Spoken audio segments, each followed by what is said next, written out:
it's me again.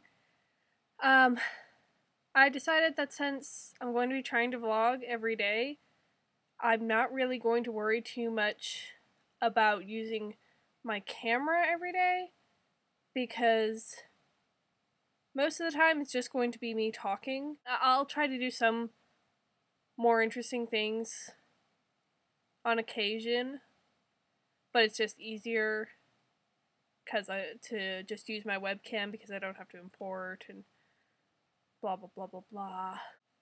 Today, I wanted to do a quick review of a book I just finished reading called Enclave by Anne Aguirre. I don't know how to pronounce her last name, but it's a pretty good book.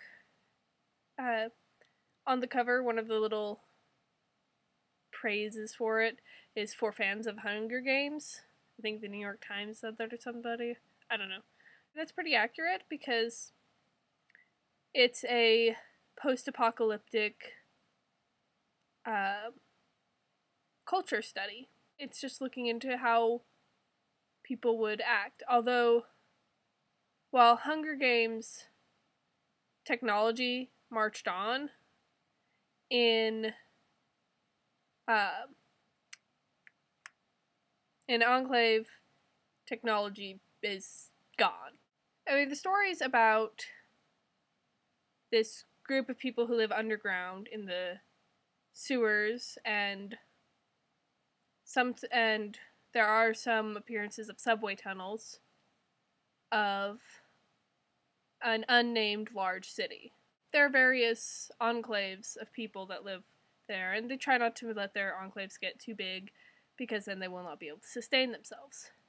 The main character and narrator is a girl named Deuce, and she trains to become a huntress, which in their enclave, and I think every other enclave that they know of, they have 3 jobs. They have breeders, builders, and hunters. The breeders further the population, the builders build things, and the hunters protect the enclave and hunt.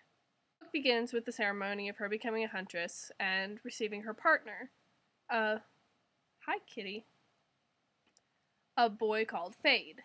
Fade is interesting because he wasn't born into the enclave, so he has more of an outside perspective on some of the oddities of their culture.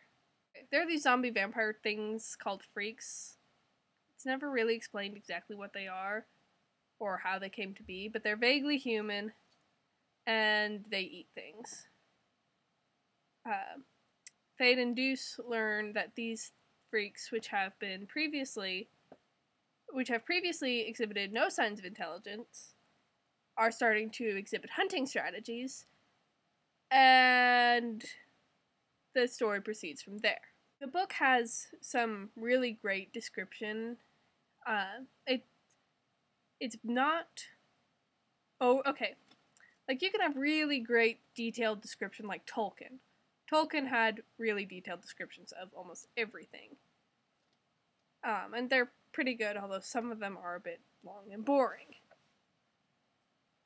But you can also have good description that is brief and isn't so much about every minute detail of how things look.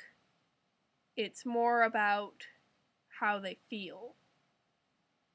And Enclave is really good at capturing people processing things for feelings, and it's fun, and it's really fun when it's describing stuff that we have every day, like describes some subway cars that have fallen into disrepair, and describing those without calling them subway cars, but you know it's a subway car. There's actually a lot of that, and it's very interesting and fun. The description is fantastic. The plot is paced very well. There are a couple of characters and plots that I wish that I wish would have been fleshed out more. But being a short book, it's only about yay thick. It did cover quite a bit. Okay, all in all, it's a really good book. I strongly recommend it.